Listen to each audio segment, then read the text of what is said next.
The main man, Sebastian. We are here at Cigar International Conroe in the Woodlands. Let's say Cigar International Woodlands, right? It's not that far up, guys. I don't want y'all to be thinking that you're going out to Conroe. You're just north of Houston right now, right? So come on out, have a good time, have a good smoke, have a good drink.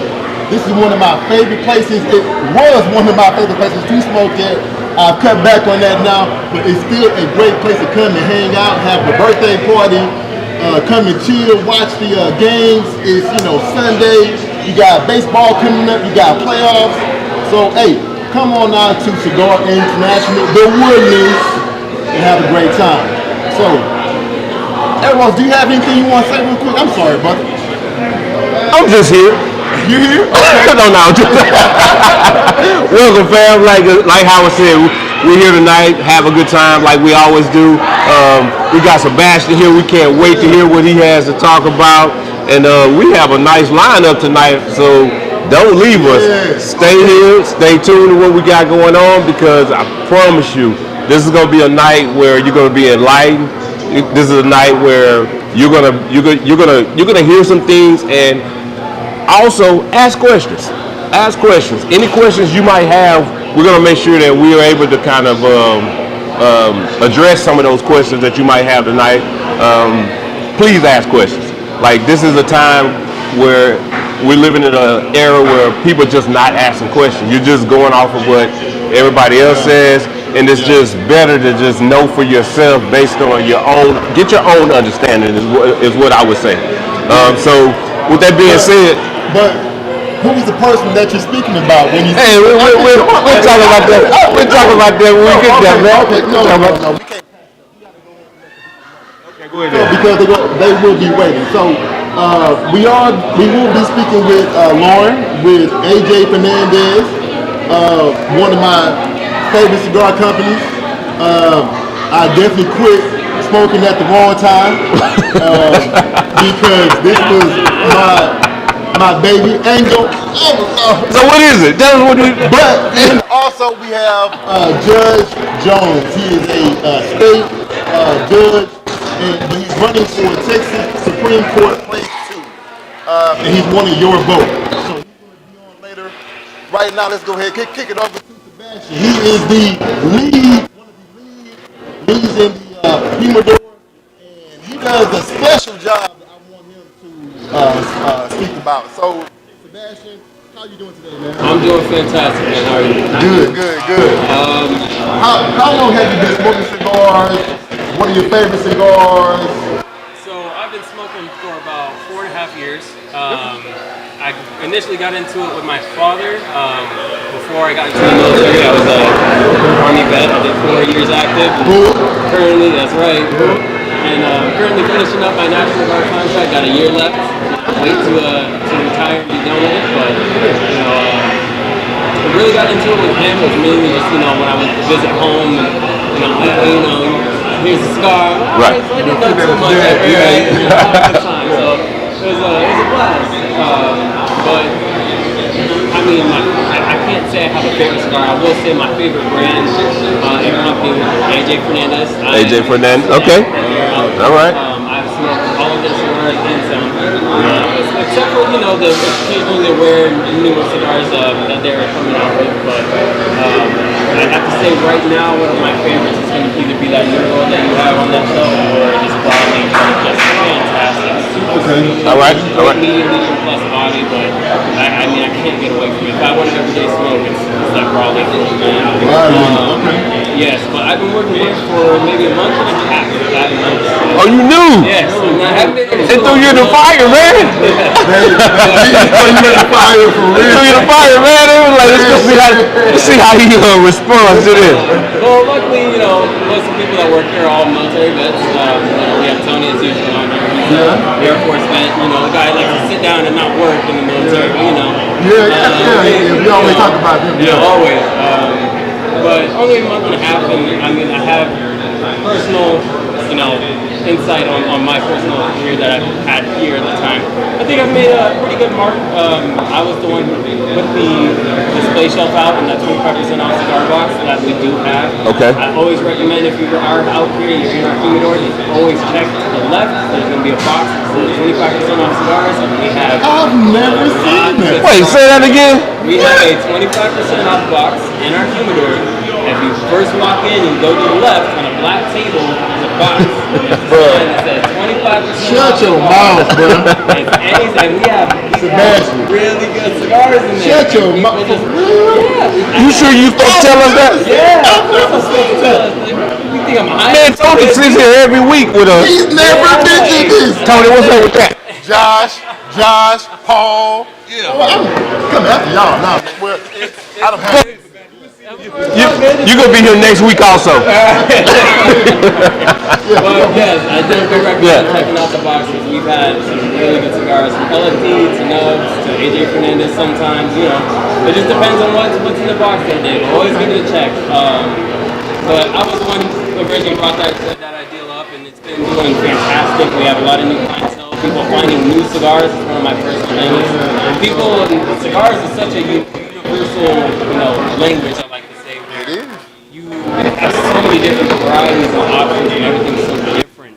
And I know a lot of people are preaching of comfort, where they don't want to get out there and be diversified and things. So the 25% off box is a great way to get people to find new cigars. So I had one gentleman that he grabbed a Macanudo, Inspirado, and it was the orange label. Never had it before. Okay. Man came back not an hour later and bought like a half box. Oh, wow. See, there you go. And it's fantastic. But that's one part of the job I did. The other part is mainly just making sure that everything is new stocks, making sure on the inventory side everything is going smooth. And then most importantly, if people have recommendations for certain cigars or special flavors, that if you walk in and you don't see a cigar you want, like a ton of people, or a certain Macanudo or a Ashton, you let me know, or one of the associates that I work with know, and we can try to write that on the order board and immediately see if we can get that on the next order. If not that week, then the next week. But that's pretty much all I've really been doing so far. I love working here. I love CI. Dabble to other places, but this is home. This is home, huh? This is home. Everyone here is, super nice, friendly people, and I've never had one customer ever complain that, they were never taken care of. So Right. we try to do that most for our customers here. But that's a little bit about me. Standard old worker, doing my job, my role. So, Sebastian, I have a question. So, in your time span of smoking, was it something that just made you want to be more knowledgeable about, the cigar culture? Like, what grabbed you? Because for you to be in a position to be recommending other cigars, then it's almost like, did you smoke all those? So funny part is, I still haven't. I'm only probably halfway through the humidor now. I've been smoking 4 or 5 cigars a day trying to run through it. So you can at least be like, yeah, I had that one. Right. Yeah. I can't remember when I had it, but I had that. Write it down, man. Take notes, man. Yeah. I got a little book that I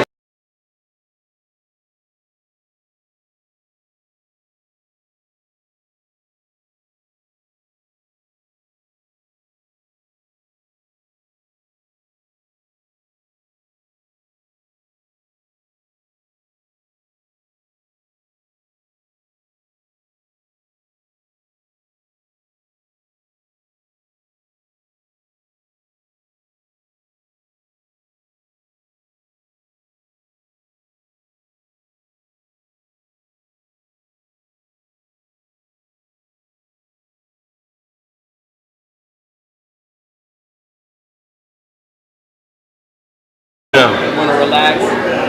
But I just got into painting cigars, right? Where I take a piece of cedar wood and I find a cigar that's, of my liking on a medium body, and I'll actually take a whiskey and I'll paint the outside of the cigar and I'll let it, absorb that flavor. And man, I found some. Are y'all listening? Hey. Are y'all listening to my boy up in here, man? He put you on the game. Right now, the boy just said he came this cigar with a drink. So you have to let that sit?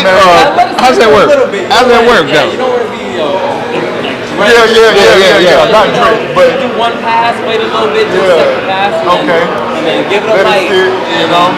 Sometimes if you're feeling bold, dip that in. Yeah, now I have done that before, dipping the end of it in it. That's good. Man, I've had some Bringing it back. wild experiences.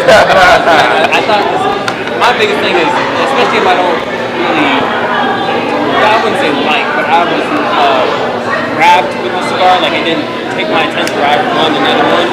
I tried doing that, and there's many times where I'm like, man, I wouldn't mind doing that over and over again, right? Especially with different whiskeys and getting different notes. It's become my new thing, man. Putting you on game, y'all. Right now, Sebastian. Home to Cigar, the Woodlands. Check him out. He gonna pair something real good for you. Then you know he gonna, hey, he may even paint your cigar for you. I don't know what he gonna do. I don't know. So I tell you what's about the next time I'm definitely gonna try. Okay. Next time you come on, we gonna paint one, all right? Together. Man, we appreciate you taking time out. Thank you, Sebastian. It's been a pleasure. So thank you guys for everything that Cigar International does for BCF. We appreciate it, man. We appreciate you guys coming down. We feel here now. Of course, Alright, thank you so much. Thank you, man. Appreciate it. We have Lauren here with AJ Fernandez, one of my favorite cigar brands. I can't believe I stopped smoking. Anyway, So happy you're here. Lauren, thank you for being here. Of course. Tell me, what is your reason for being the best AJ Fernandez rep that there is? Honestly, it's so funny. I was having this conversation with somebody earlier. Like, it's easy to do a good job when you work in an industry that's fun. And you generally like the people and the environment. Like, there you go. Can we swear on this? Yes, you can. I was just about to ask. I was like, is she a swear? Let it go. Like, anywhere you work, any industry you work in, after a certain amount of time, there's always going to be bullshit, right?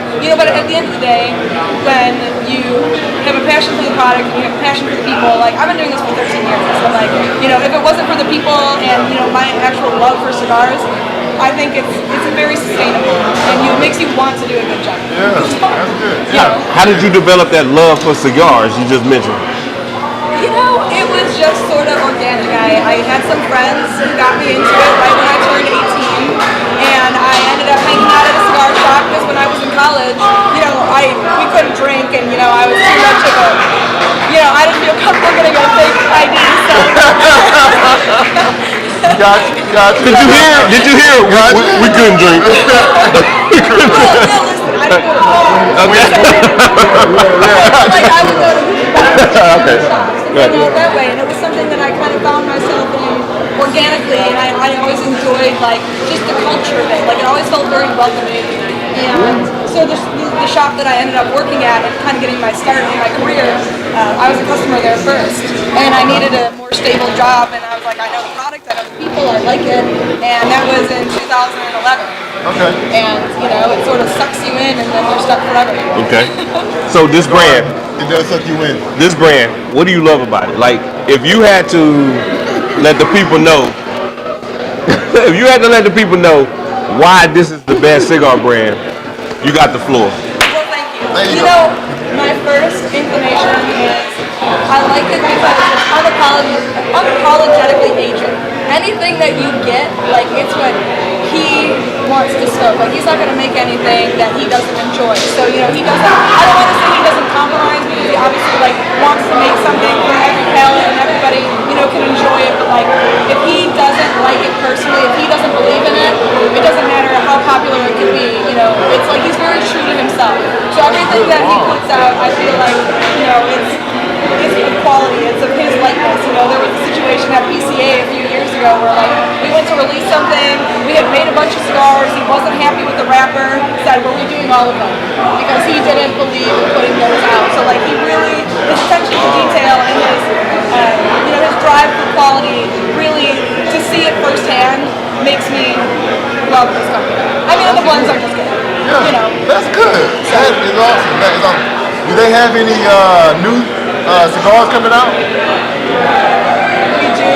So just back in early June, we started shipping our Dias de Gloria Brazil. So that's our newest full. What is that? Our Dias de Gloria Brazil. Yes. Okay. Gloria Brazil. Yes, it's in a very bright green box. You can't miss it. They don't have it here yet, but they're bringing it in soon in like the next couple weeks, hopefully. So Brazilian Matafina wrapper, all Nicaraguan filler, medium plus, very balanced. You get that little bit of natural sweetness from the Brazilian tobacco. Okay. You know, it's something that we don't really have in our portfolio. So, you know, he doesn't ever want to release something that's redundant. So, you know, it's unique and it's been very well received. It's what I've been smoking a lot of, and I love the original Dias de Gloria. So that's our newest one. We just released a collaboration. AJ is personal friends with a gentleman who owns a shop in Haiti. And so they collabed on a blend, the Goat, and we just released it to the U.S. market. So that's going to be a fuller bodied Nicaraguan, and the name is how this gentleman, Jeff Nasser, feels about AJ, that he's, you know, the Goat. Okay, yeah. Hey, man. He called him the GOAT. So One of the goats. yeah, so that's where what's up. that That's goes from. And then we've got our 20th anniversary coming out in the fall. So Okay, that's there you cool. go. That's cool. So we don't want to overdo it. Yeah. Do y'all have any CI exclusives? Oh yeah, we have yeah. So Adrian actually, you know, from the beginning, his roots, he worked as a blender. He worked as like a contract blender for like a lot of e-commerce, and he has a long history of a relationship with CI and STG. So a lot of the blends that he still does for them today, you know, is honoring that relationship. So you know, the Ave Maria, the Man of War, those are all CI exclusives. The Graniave, yeah. So there's The Man of War is CI. No way. Yeah. Okay. Yeah. Okay. Yeah, that's an AJ CI. Yeah. Okay, yeah. Okay. So how many did you bring tonight? Like, Sorry, what? how many did you bring tonight? Like, how many brands? All of them? Or? So all of the core brands. So you know the thing with us is, you know, AJ does a lot of blending for other companies. Okay. He works a lot with like Rafael Nodal at Altadis, with like the H. Upman you're probably familiar with. So he's done collabs with he does a lot for like Southern Draw. He works with Foundation, he works with Blue June. So he's working. Yeah. Wait. Hey, okay, wait. Cigars from Asia that you realize. Wait.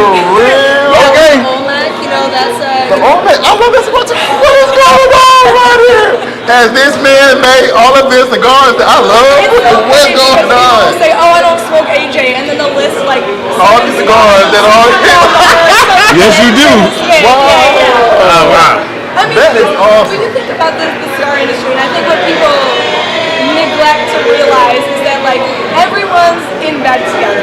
You know, there's only so many manufacturers and growers, and everyone like there's a lot of shared relationships. And I mean, there's a lot of other major blenders who are making things for other people that you know you would have no idea. You know, unless you're really like looking at the boxes and stuff. You know, Right. AJ, you know, same way. He makes, you know, people seek him out. You know, Diesel's another one, big one of his. You know, Wow. Really? Diesel. Man, Yeah. I like this too. Yeah. Wow, okay. I know. God, please. You educating us tonight. Man, for Yeah, you real. are certainly educating us tonight. Did not know that. Okay. I did not know that. But I'm sure a lot of people didn't know that. Yeah, I'm sure a lot of people didn't know that though. You know? But of course that's what this is about. Sure. It's about educating, you know, individuals and people about your brand and you know and you are like really opening my eyes up to some things I didn't know. You said some things I gotta go back and think about like If I was smoking, I would definitely go out and look for some more AJ Fernandez blends. Is there a backstory to this? To me, not smoking, Yeah. just to stop smoking. Fair enough. Going on, you know, health and wellness, you know, journey. No judgment. You know, Just curious. Inviting others to do the same as well if they so choose. And I'm also no drinking. This is a non-alcoholic Guinness. My first time trying it, and it's not bad. It does taste like Guinness. I will say that. So that's good. Okay. All right. So down to about 30 minutes. We got to bring on our next guest. Lauren, it was a pleasure having you on. We thank you so much. Thank you. Wow. you have. You gave us a lot of information in a short period of time. Y'all, I know if you were listening, you heard some brands that you have smoked. You've heard some cigars that you have smoked that are AJ Fernandez collabs on that you probably did not know. So go back out. No, come here to Cigar International, The Woodlands, and pick up some AJ Fernandez cigars. Tomorrow, come out. I want to see you. I'm not gonna be here, but hey, come on out. It was so nice to meet y'all. It was a pleasure so much. Thank you all for watching. All right. Sorry I asked on your table. You're good. Don't worry about it. Thank you. You're good.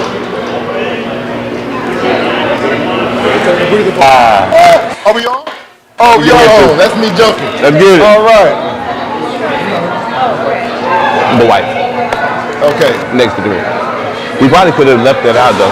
We are back with Judge Jones running for Texas Supreme Court Place 2. Welcome to the BCF Podcast. Judge Jones. Thanks for having me. So, I guess let's just start off. Why are you running for Texas Supreme Court? You're a judge now, right? What makes you want to take the next, step and go into the Texas Supreme Court? So the way I look at it, someone's like natural progression, always trying to make sure you're doing something different, something new. But directly to your answer, presently in Texas, there are 9 Supreme Court justices. All of them come from one party, the Republican Party. I'm running as a Democrat. And then most of those Supreme Court justices, at least the one I'm running against, is actually installed by the government.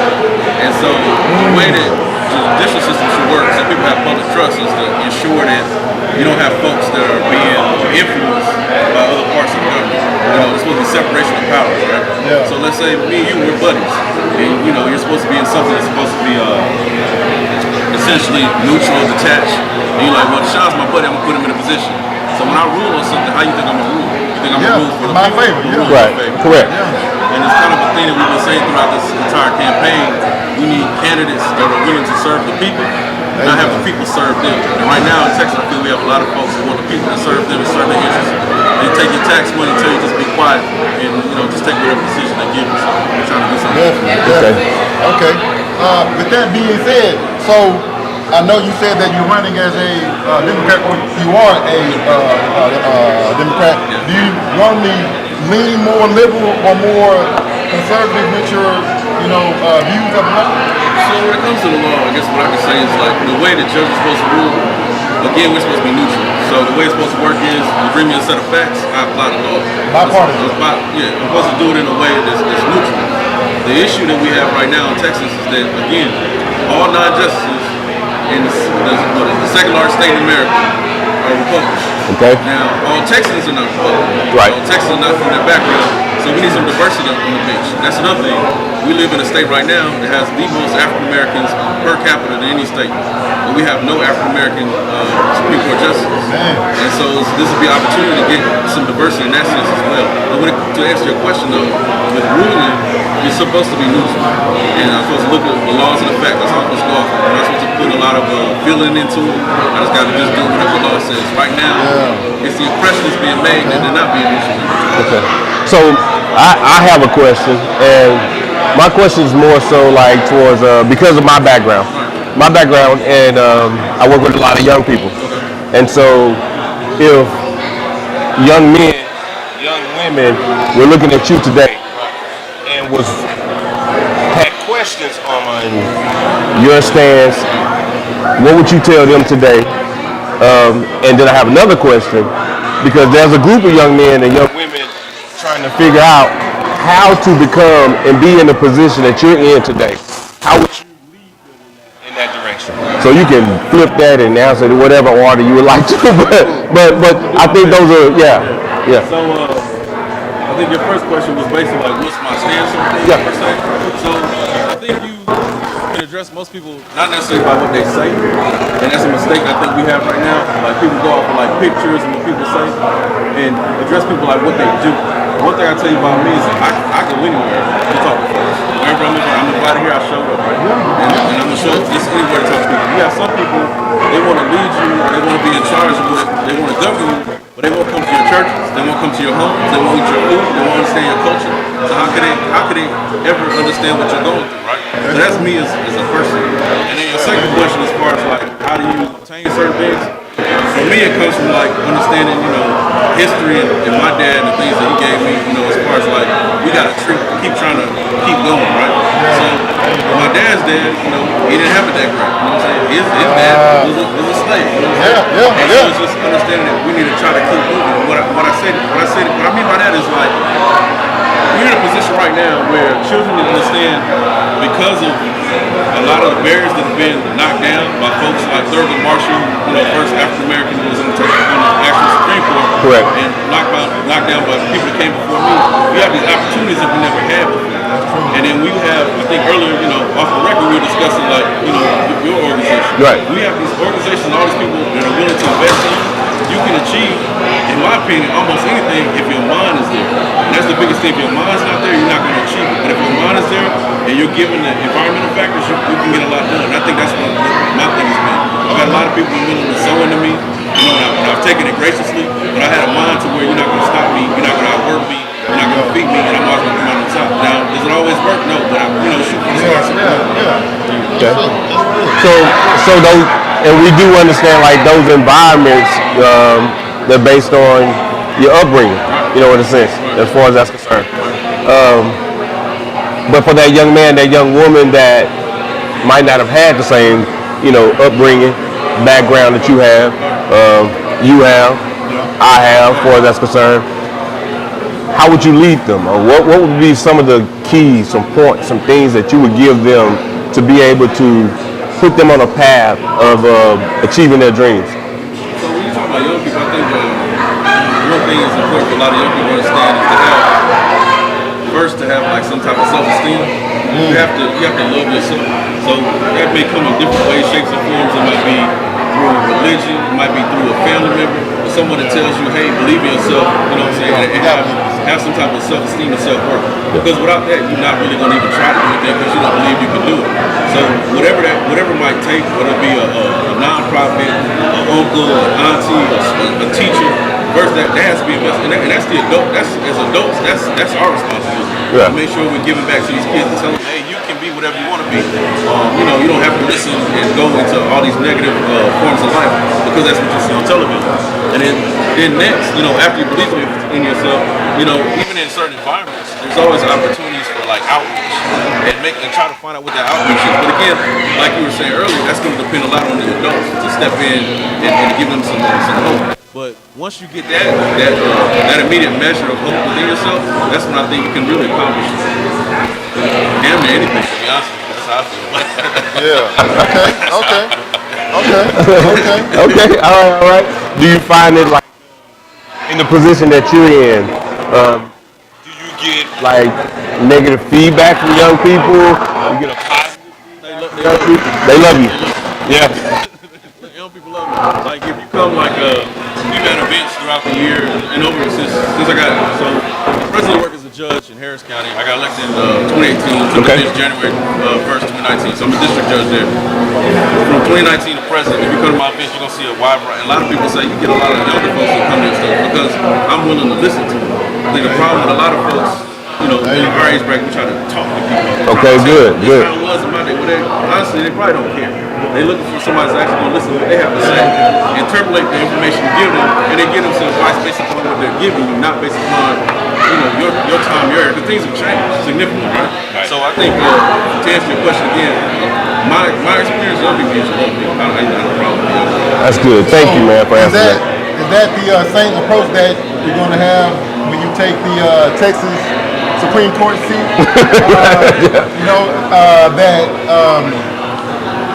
That you will be a man of the people and you want to, listen to what, people want to, have to say? Yeah.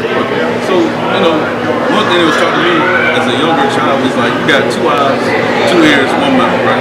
Yeah. So, there's a reason that for your belief, the reason God set up that way, right? So So you gotta lean on your. You can close your eyes, right? You can close your mouth. You really can't close your ears. And so a lot of times as a judge, you gotta have them ears. Because you're gonna have two people come in front of you. They're gonna be arguing different points. And you gotta hear what they're saying. Not only do you have to hear, you gotta be willing to listen. A lot of people, again, if you look at the demographics and the way the Supreme Court is set up, most people don't even feel like they're gonna listen to it because there's no affinity groups. You know what I'm saying? There's no affinity groups there.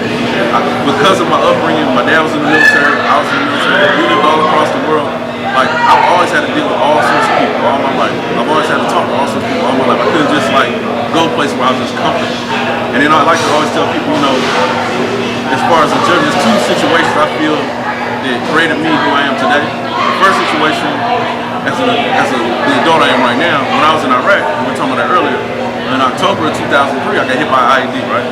And when military training, when you're a leader, I was a platoon leader, they teach you when something like that happens, you don't check on yourself first, you check on your troops first. Okay. So that's been ingrained in me, and it's been tested in a war zone.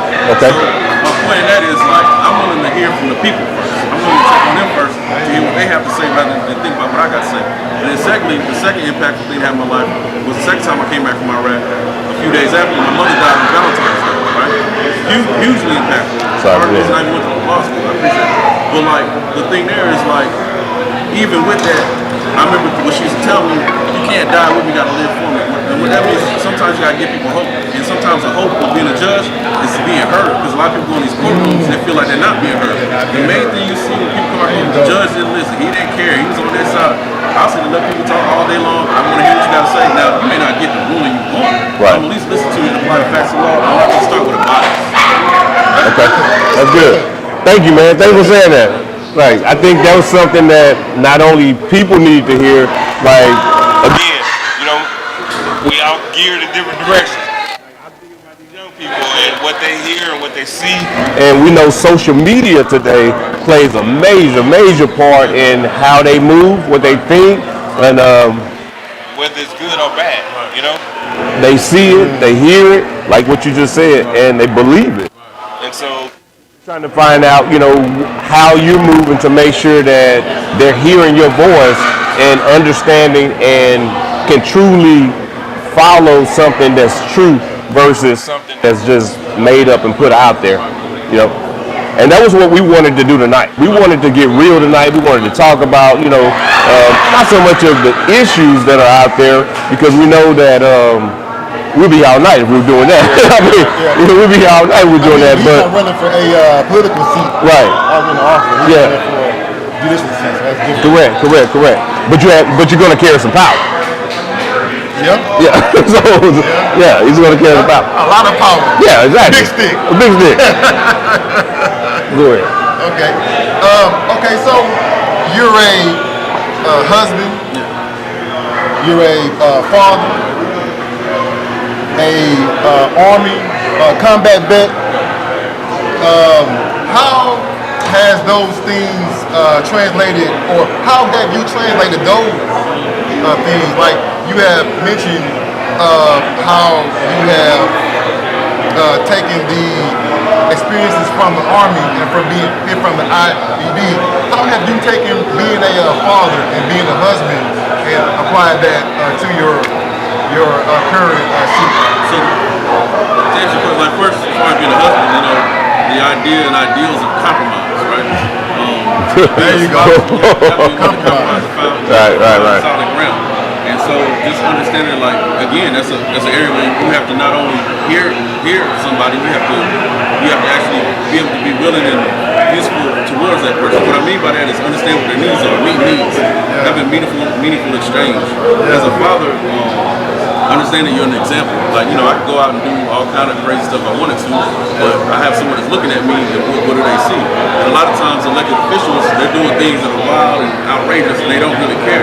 Something I love my kids, right? So because I love my kids, I know it's only a certain way that I can conduct myself. Now, would I like to, be the old me sometimes? Yes. But I have these children that watch me, so I can't do that, And so, and then again, as a military, just the discipline, applying discipline to everything I do, making sure that, I'm very disciplined about it. So how did you create that balance?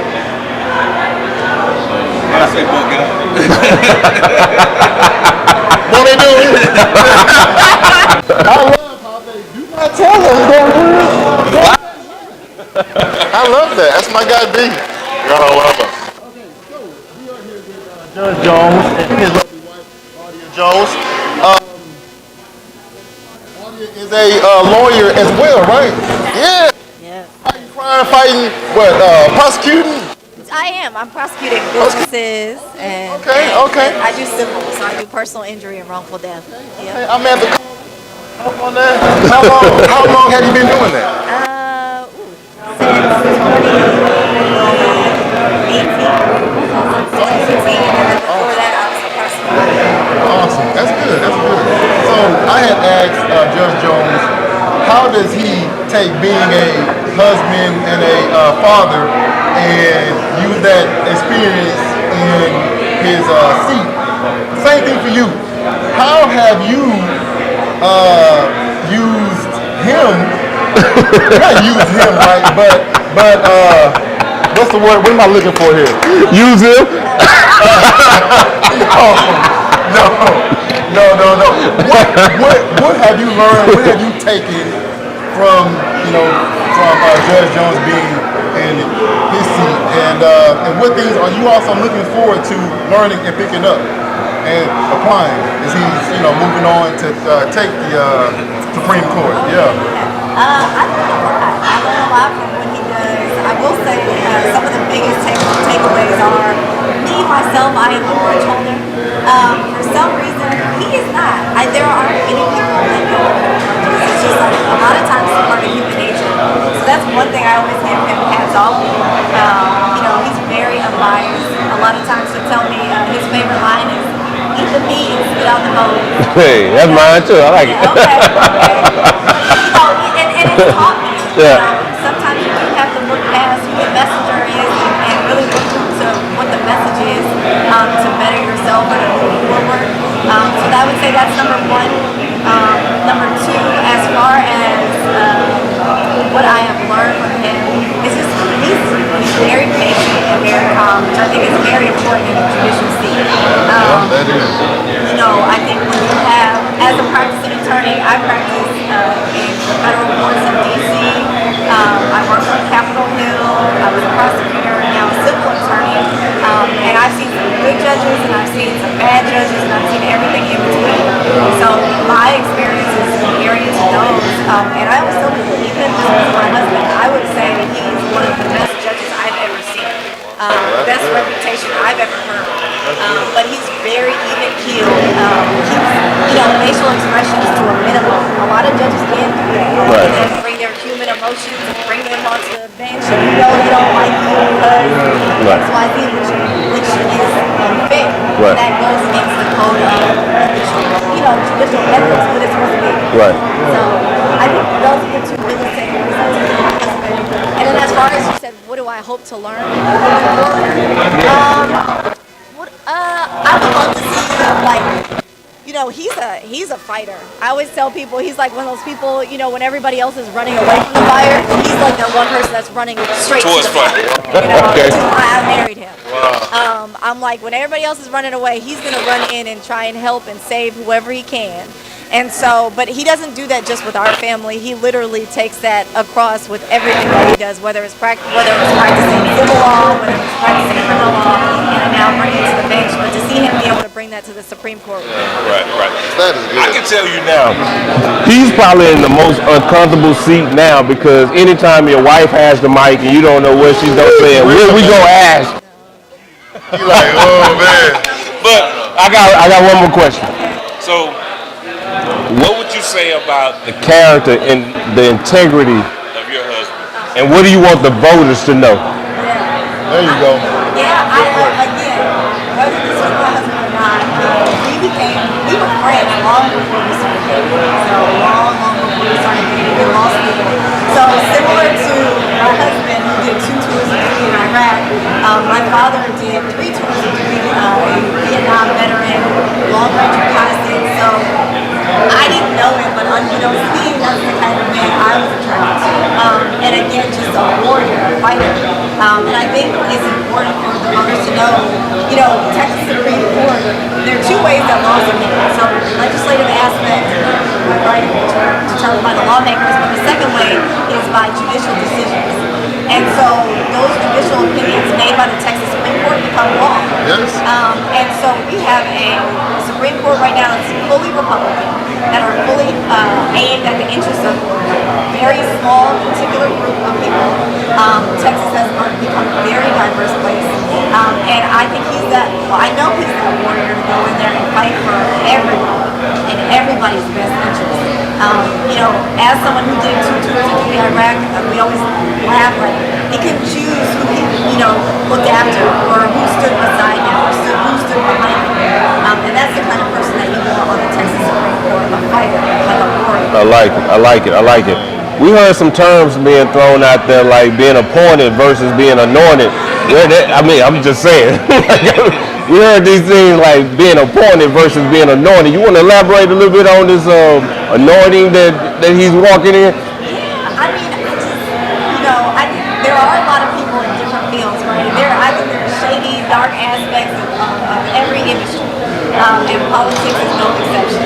I worked on Capitol Hill with Congresswoman Sheila Jackson Lee, so I was in politics, firsthand. Also ran for office myself in Harris County. And so when I say, there are a lot of people that are appointed, that are hand-picked and given position because they're going to bend their back. They got broke backs. And then there are people that, the community, the voters can just see this person has our best interests at heart. And for some reason, God creates people with certain strengths. And I believe he has those strengths. And I believe he uses those strengths every single day for the community, for the people that he is representing. When I say, again, he will give you the shirt off his back. And so I do believe he is anointed for this position, whereas a lot of people are just simply appointed for their position because they're serving their own personal interests. I honestly don't know how much more time You have like a story about anointing that strength I'm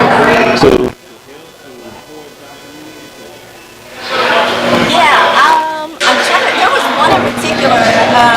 there was one person in particular, I don't know if you remember this, and I think the guy he may have passed away. He was at the HBCU closing and the HBCU alumni gathering. Anyways, he came up to Deshaun and was like, "Can I take a picture?" And he was like, "You looked out." He was like, "You gave it opportunity when nobody else would." And it may have been from like a few years prior. I don't even recall if that was when Deshaun was a judge or when he was an attorney. That's just one instance where he was just like, if it wasn't for you, I wouldn't be in the position I'm in. And this was like several years past when Deshaun, and I think you remember him. You were like, "Oh, I do remember you now." I think he since passed away. That was one. And then of course number 2, if you talk to any criminal defense attorney in Harris County that practices in front of him, that's a good criminal defense attorney or just a good prosecutor, just upstanding people. You get the best stories, and they're like, he is the most efficient lawyer. He's so fair. Whether he's leading on my side or the other side, they always say the same thing. Even though I may not have come out with a W, he is always fair, and he's always the same person. Well, you got the mic now, Deshaun. We're going to let you talk to the people and tell them whatever it is you want to let them know about. Appoint him to the next place to Texas Supreme Court justice seat. So again, thank you for having me here. Right now, again, the Texas Supreme Court is the balance. There is no balance. There's 9 Republicans who are all loyalists. They're all pretty much owe duty to Governor Abbott. In particular, my opponent, he's worked for Governor Abbott countless times. He's kind of been his report card. So unlike my opponent, you're not going to see another man's name on my resume. I built my own resume. I had to have Governor Abbott, give me money. And I always like to make a little joke. I don't have a campaign daddy. I don't have anyone that's got a hand on my back telling me what to do. So that's what you get. You get independence. You get the assurance that you have a judiciary that's not going to be influenced by outside folks. That's if you want to prevent having some of the things that be going on in Texas, you need to have change. And again, right now there is no one on the Supreme Court that looks like me that would care about the things that our people care about. They care about things beyond. I would like to say just a few people care about. And then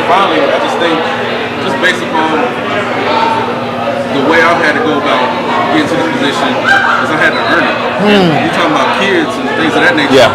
Those kids, they're gonna have to earn it. Yeah. And they need to see somebody had to go and earn it, not somebody just giving a handout. Okay. Like a friend of mine, he always says a handout's not what a man's about. Right. Come So on. I'm not about a handout. Like a lot of these other folks have been up there, and they could try to say it's not true, but if you look at the resume again, you're gonna see those folks are in their resume. They wrote their resume now to put them in office. I want the people to put me in office.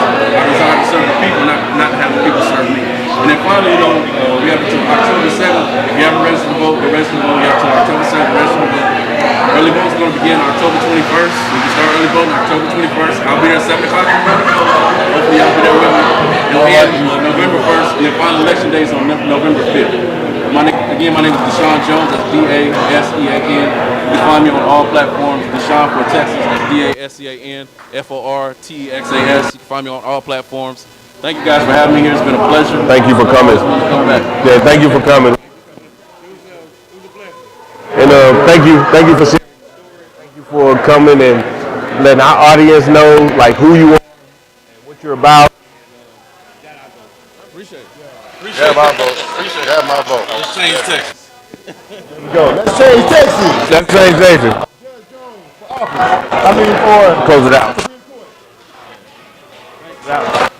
Black Cigar Festival, Cigar International, the Woodlands. We thank our sponsors, Cigar International. We thank AJ Fernandez for also coming out.